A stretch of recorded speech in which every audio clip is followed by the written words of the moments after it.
Gloire à Dieu. Bonjour. Matthieu chapitre 10.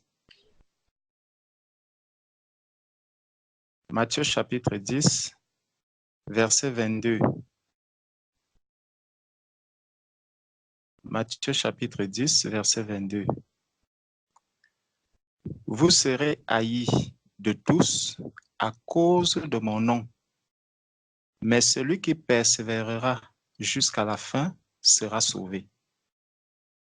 Donc, le Seigneur nous met en garde, il nous prévient que nous serons haïs, l'Église va être haïe. Il y a quelque chose qui se passe avec le peuple d'Israël physiquement. On voit, c'est un peuple qui n'a pas été accepté par le monde. Et ce que le Seigneur nous montre au travers de ce peuple, c'est exactement ce qui se passe spirituellement avec l'Église. C'est ce qui se passe avec tous ceux qui se sont engagés à suivre le Seigneur et à servir le Seigneur avec leur cœur, de tout leur cœur. Donc, la haine que le monde va manifester à l'Église, telle que la parole de Dieu nous dit que nous n'avons pas à lutter contre la chair et le sang, il peut avoir une haine physique où les hommes vont vraiment vous attaquer de manière physique par des insultes, par des coups, en vous mettant en prison. Mais il y a également de la haine spirituelle, une haine spirituelle qui va se manifester également de plusieurs manières. C'est que le malin connaît chacun.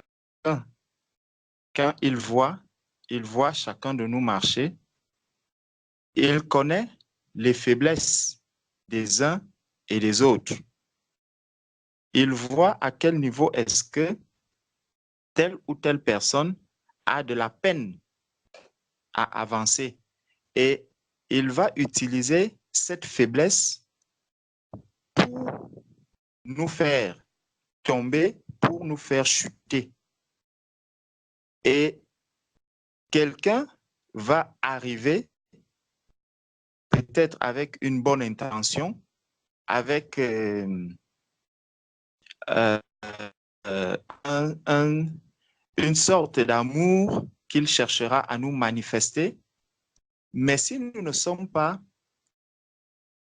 bien avisés, si nous ne sommes pas prudents, si nous ne gardons pas la parole de Dieu, cette personne qui va nous montrer un amour selon le monde, une amitié du monde, peut très facilement nous éloigner du Seigneur.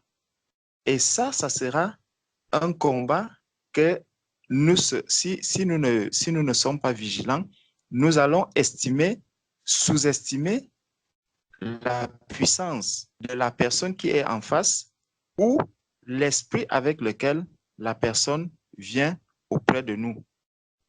Il y a quelque chose qui se passe avec l'histoire de David. David, si nous prenons 1 Samuel, oui. Prenons 1 Samuel chapitre 17. Dans 1 Samuel chapitre 17, ne l'oublions pas, le Seigneur nous a prévenus, vous serez haïs. Il y a une haine qui se manifeste physiquement, il y a également une haine qui se manifeste spirituellement. Donc, ceux qui n'ont pas le même esprit que nous vont manifester une haine, mais une haine qui sera spirituelle. Ça ne sera pas une haine physique. Ça ne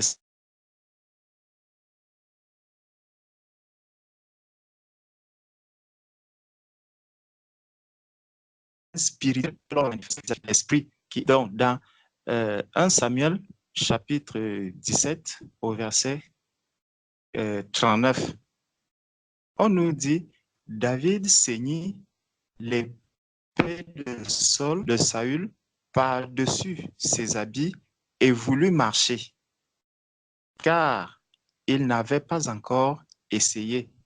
Mais il dit à Saül, je ne puis pas marcher avec cette armure. Je n'y suis pas accoutumé. Et il s'en débarrassa. Bon, quand on regarde ce verset, il y a quelque chose qui nous marque. C'est que David doit aller combattre.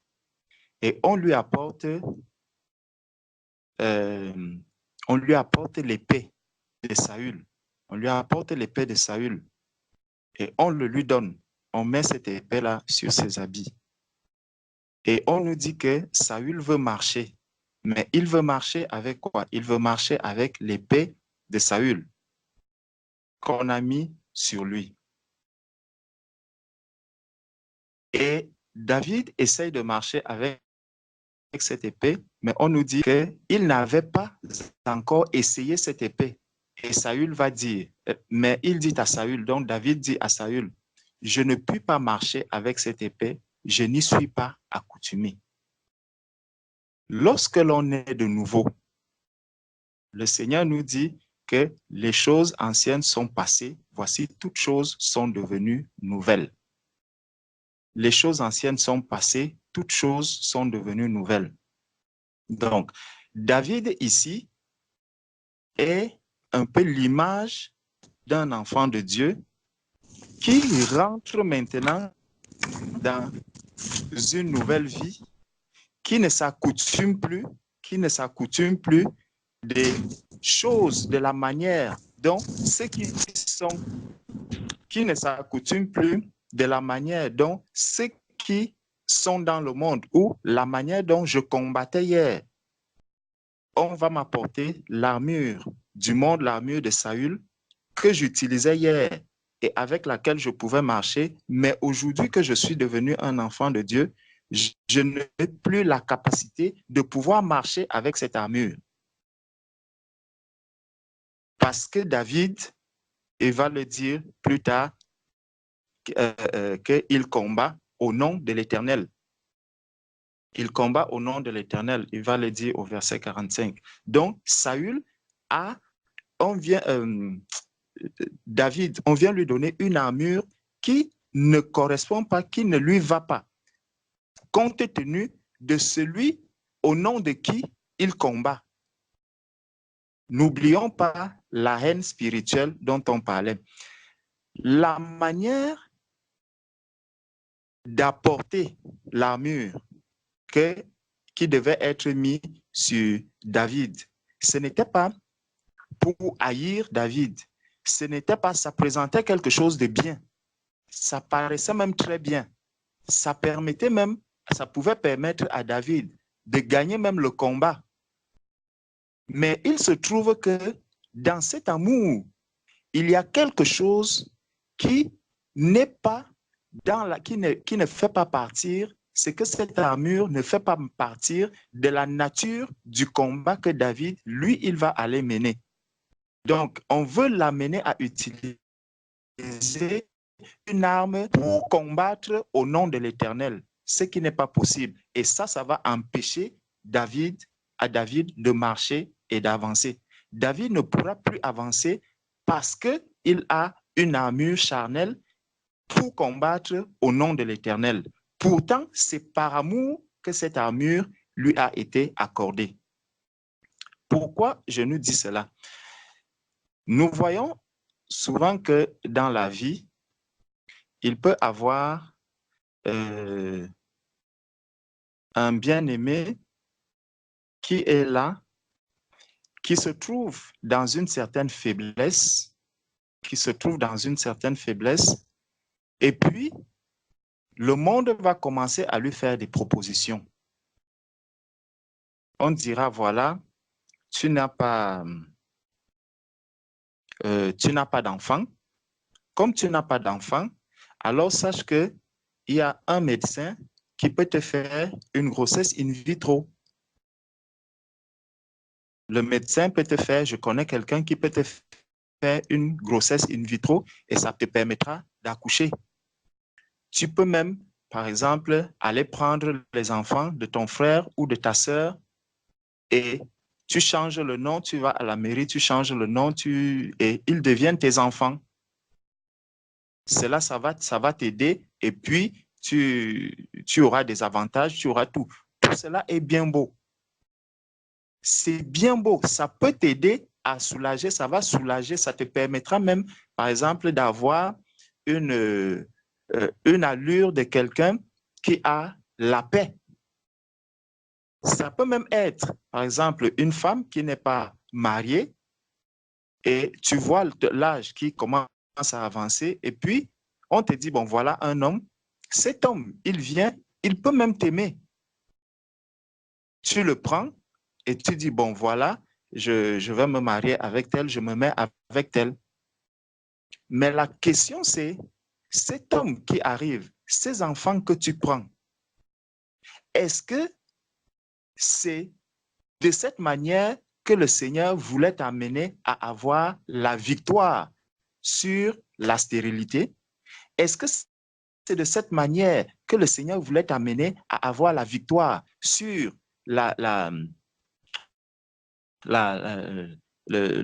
comment je peux dire ça? Le célibat dont tu souffres?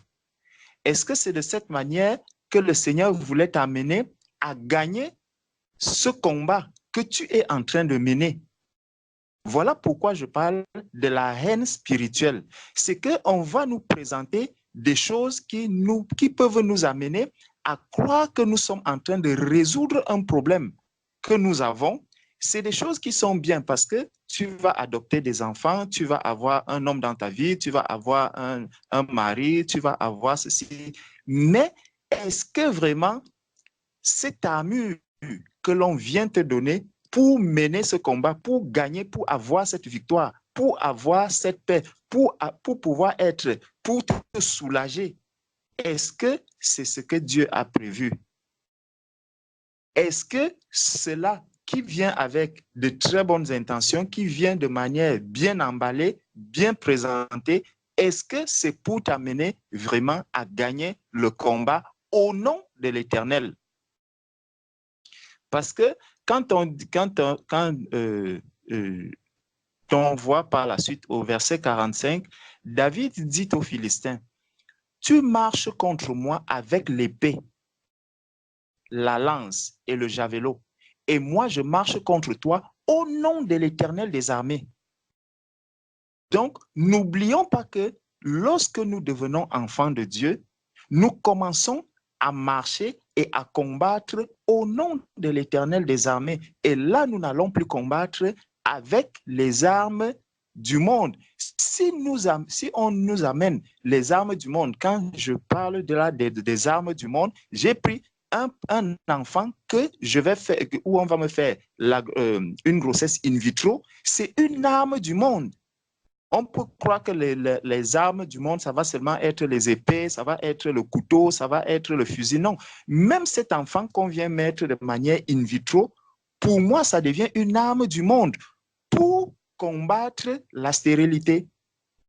Est-ce que c'est Dieu qui m'a autorisé à prendre cela? Est-ce que je suis allé au-devant du Seigneur et je lui ai dit, Seigneur, vraiment, montre-moi comment est-ce que je dois combattre, mener ce combat et avoir la victoire? Et Dieu m'a dit, va, on va te faire une grossesse in vitro. Donc, et on voit que David, lorsqu'il prend cette arme, lorsqu'on met cette arme sur lui, David n'arrive plus à marcher. Il n'arrive plus à marcher, il n'arrive plus à avancer. Il lui est impossible d'aller vraiment combattre, de combattre. Et David sait que s'il va avec cette armure de la chair, puisque c'est une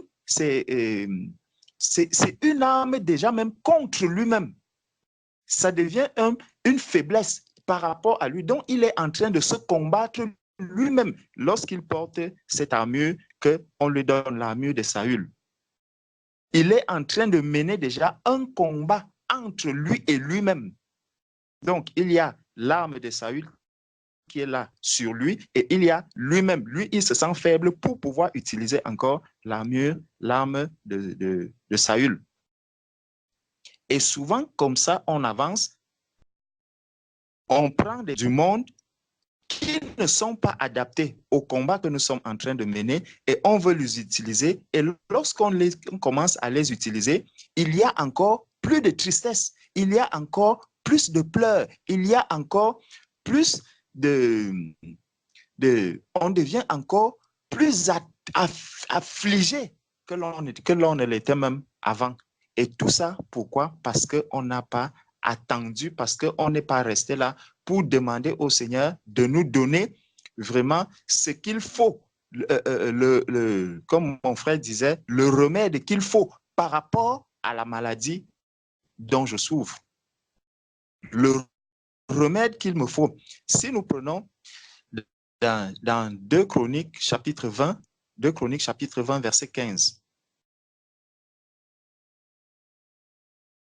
Attendez, 2 Chroniques, chapitre 20.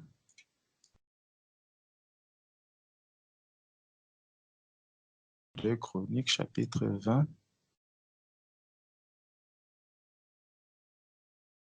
Et Jachaziel dit, soyez attentifs, tout Juda et habitants de Jérusalem, et toi, roi Josaphat, ainsi vous parle l'Éternel. Ne craignez point et ne vous effrayez point devant cette multitude nombreuse, car ce ne sera pas vous qui combattrez, ce sera Dieu. Donc, est-ce que nous pensons que si Dieu combat pour nous, Dieu ira prendre l'armure ou l'arme de Saül pour combattre? Ou est-ce que Dieu prendra ses armes à lui pour combattre pour nous? Quand on parle de combat, la maladie, c'est un combat. Je combats une maladie. Je vais combattre la stérilité, je vais combattre la solitude, je vais combattre le célibat. Il y a beaucoup de choses pour lesquelles je vais combattre même le chômage. On va me dire, on a besoin de quelqu'un pour ce poste-ci. Et alors, un enfant de Dieu, on va lui proposer aussi d'aller faire des faux diplômes, d'aller chercher des faux papiers pour venir maintenant obtenir un poste. Ça, c'est encore l'armure, les armes de Saül qu'on vient mettre sur David pour combattre au nom de l'Éternel. Pourtant, le Seigneur nous dit que ce n'est pas toi qui vas mener ce combat, c'est moi qui vais mener ce combat. Et pour que Dieu mène le combat à ta place, la seule chose, si je dis, je vais combattre pour toi, je n'ai pas besoin que tu viennes encore me dire comment est-ce que je dois combattre pour toi. Parce que si tu es capable de combattre, mais vas-y, combat, gagne le combat. Si tu sais que tu ne peux pas combattre et je te dis, laisse, je vais combattre pour toi. Je n'ai plus besoin que tu viennes encore me dire, pour que tu combattes pour moi, fais ceci, fais cela, fais ceci. Je vais m'arrêter et je te dirai donc, mais si tu avais autant de sagesse, si tu avais autant de capacité pour mener ce combat, pour gagner ce combat, mais tu l'aurais mené, tu aurais mené le combat tout seul. C'est un peu ça que nous faisons avec Dieu. C'est que même quand bien même Dieu est déjà en train de travailler dans notre vie, dans notre marche, de mener un combat vis-à-vis de l'adversaire pour nous amener à la victoire, nous recommandons encore à Dieu d'emprunter des chemins qui ne sont pas les siens. Et comme Dieu ne peut pas emprunter ces chemins, il nous laisse donc faire, il nous voit faire, et finalement, c'est des chemins qui nous affligent, c'est des chemins qui nous attristent, et finalement, on sort de la voie même que Dieu voulait emprunter pour nous. Et ça crée des frustrations, ça crée des tristesses, tout simplement parce qu'on n'a pas laissé Dieu agir, parce qu'on n'a pas été patient. Quand le Seigneur nous parle des fruits de l'esprit, du combat spirituel, de combat par l'esprit, c'est pour que ce combat par l'esprit puisse amener aussi un résultat par l'esprit. Le résultat de la victoire que nous avons, c'est un résultat qui est d'abord spirituel. Ça veut dire que je ne cherche pas à avoir une victoire d'abord charnelle, je cherche d'abord à avoir une victoire spirituelle, la victoire sur le célibat, la victoire sur la stérilité, la victoire sur le chômage, la victoire, c'est des victoires que je dois d'abord gagner de manière spirituelle.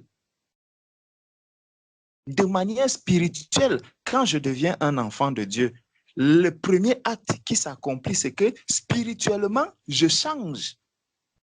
Et comme j'ai changé spirituellement, alors ça commence à se voir à l'extérieur. C'est pour ça que le Seigneur dit que nettoie premièrement l'intérieur de la coupe, parce que ce qui ne se voit pas, c'est quelque chose qui est spirituel. C'est ce qui est au-dedans de moi, c'est ce qui est dans mon cœur. C'est ça qui va d'abord changer. Et lorsque cela aura changé, alors à l'extérieur, ça va commencer à se voir.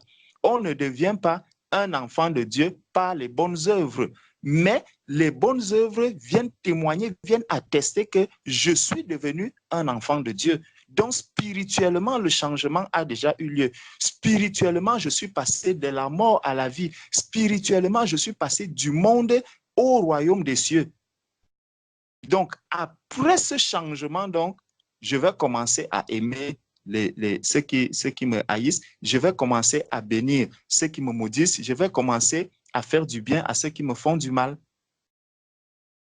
Et là, je dois être donc à mesure maintenant de pouvoir discerner, faire la différence entre ce que je faisais hier, comment est-ce que je combattais hier, comment est-ce que j'essayais, les moyens que j'utilisais pour mener le combat. Parce que dans le monde, vous voyez une femme qui n'a pas d'enfant.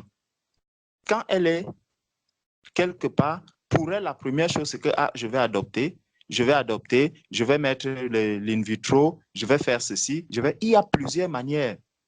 Une femme qui n'est pas mariée, elle va dire, bon, je vais vivre avec un copain, je vais chercher un copain, je vais me paxer, je vais faire ceci, je vais mettre une union libre. Bref, il y a toutes les possibilités. Mais est-ce que tu combats là pour l'éternel ou tu combats pour la chair?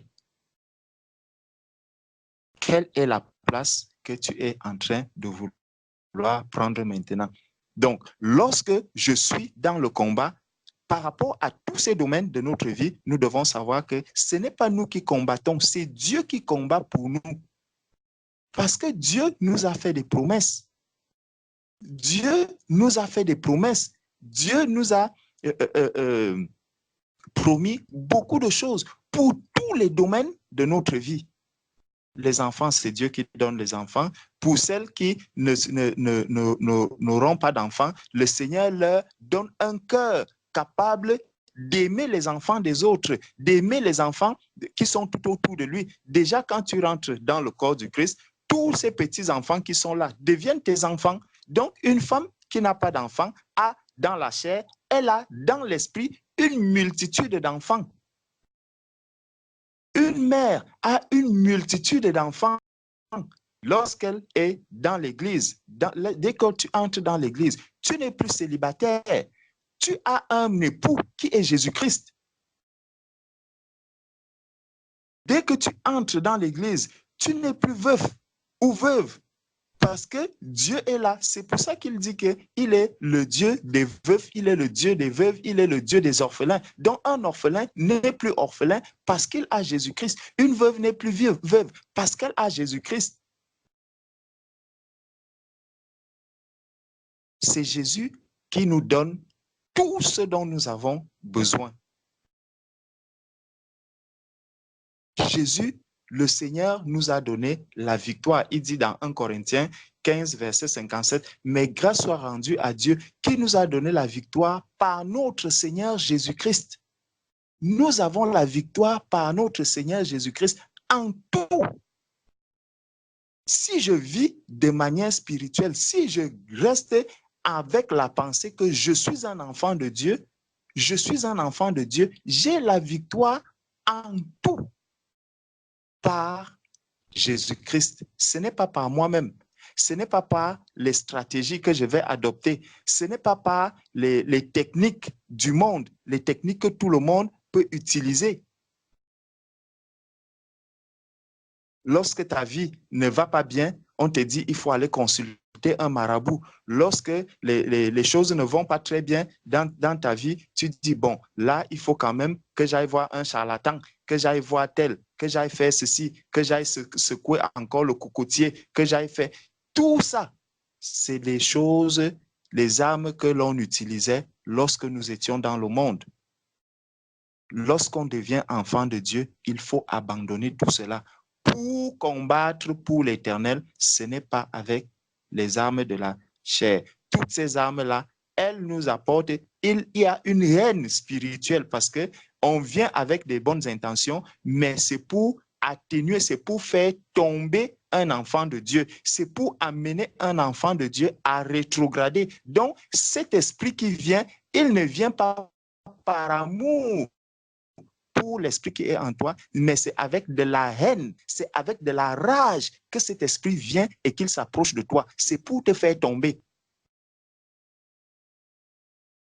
L'autre esprit, c'est un esprit qui est l'esprit qui est en nous, l'esprit du Seigneur. Il est dans la haine vis-à-vis de cet esprit et son but, c'est de nous faire tomber et de nous éloigner du Seigneur.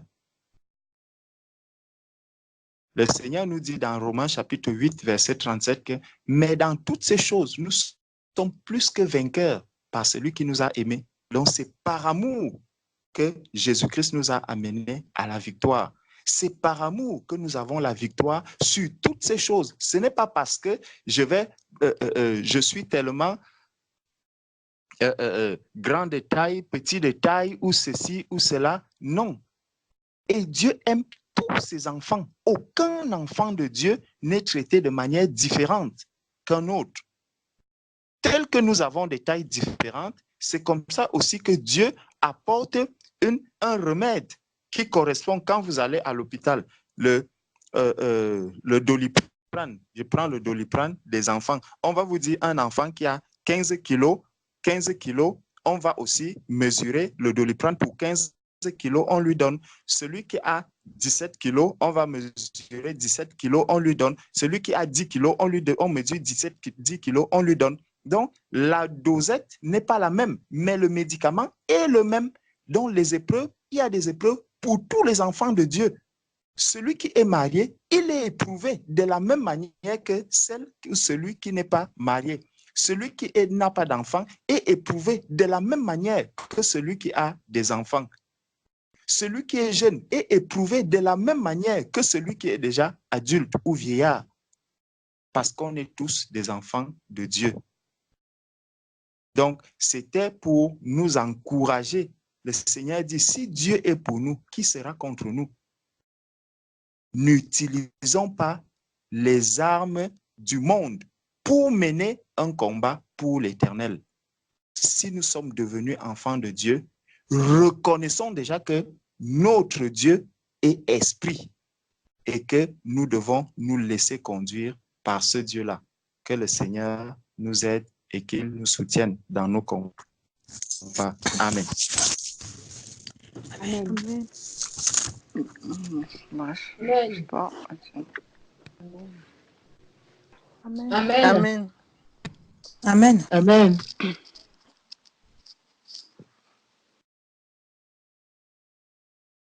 Dans ma misère et mon péché, ô mon Sauveur, tu m'as cherché, tel que je suis, je viens à toi.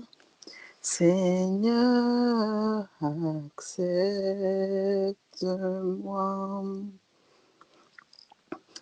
J'ai faim, j'ai soif de ton pardon et je l'implore comme un don. Tel que je suis, je viens à toi. Seigneur, pardonne-moi. je ne saurais, Jésus, t'offrir qu'un pauvre cœur là de souffrir, tel que je suis, je viens à toi, Seigneur, enrichis-moi. Tel que je suis, je viens à toi, Seigneur, enrichis-moi. Amen. Amen. Amen. Amen. Amen.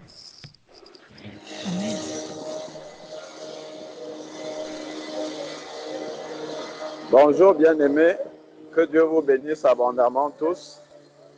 J'avais une question à poser, j'ai une question à poser par rapport au cantique que la sœur Hélène vient de chanter. Ce cantique-là, est-ce qu'il concerne les enfants de Dieu ou pas? Non. Pour ma part, non.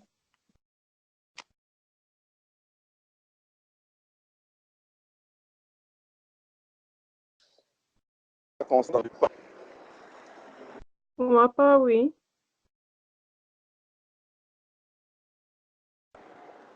D'accord. Est-ce qu'il y a d'autres réponses? C'est quelle sœur qui a répondu?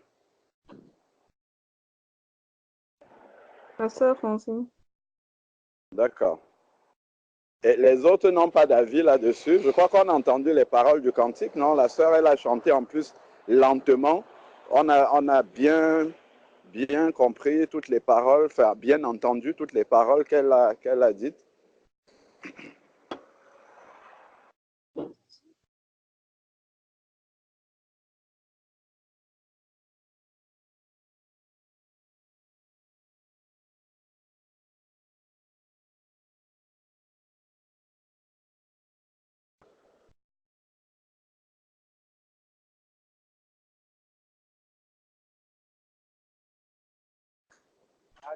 Et il n'y a pas d'avis par rapport à ça, ou bien on ne m'entend pas?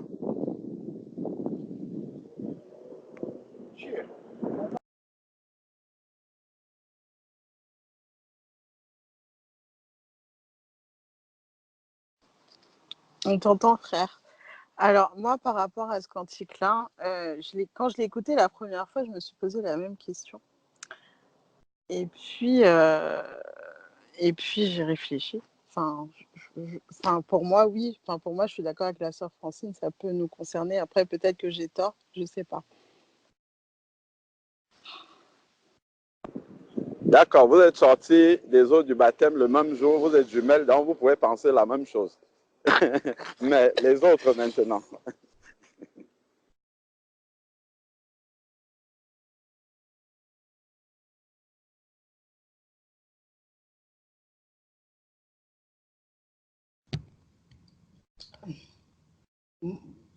Moi, personnellement, je ne connais pas très bien le cantique, mais il y a quelque chose qui me dérange un peu, c'est parce que dans ce cantique, on dit j'ai soif, j'ai faim de ta présence.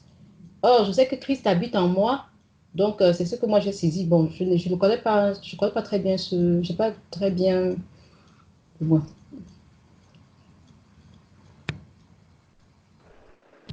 D'accord. C'est pas de ta présence, hein, c'est de ton pardon. C'est j'ai faim, j'ai soif de ton pardon, pas de ta présence. D'accord. Donc, quelqu'un d'autre a quelque chose à dire? C'est bien, hein? La dernière fois, on a vu, n'offrons pas à Dieu le sacrifice des insensés. C'est important, en fait, que quand Dieu nous parle sur quelque chose, que nous avançons en ayant compris ce que Dieu nous a dit avant. Si on vient, on débite seulement devant le Seigneur, après on part sans examiner, sans réfléchir à ce que nous disons dans la présence de Dieu, en fait, dans 25 ans, on sera toujours en train de dire la même chose à Dieu. Il nous parle, il nous interpelle, mais on n'examine pas, on ne creuse pas, on ne dit pas, mais qu'est-ce que je viens de dire à Dieu? Qu'est-ce que ça veut dire? Ça correspond à quoi? Bon, je vais par exemple, bon, comme les uns et les autres, il n'y a pas beaucoup de personnes qui interviennent et le temps est en train de passer. Il y a par exemple une parole qui est dit, là de ma misère, c'est-à-dire fatigué de ma misère, je viens à toi, je n'ai qu'un pauvre cœur à t'offrir. En fait, le cantique, il faut savoir qui est en train De de le chaque chanter. parole et ça nous redonne cette foi en Jésus-Christ et la force pour nous relever et continuer. Amen.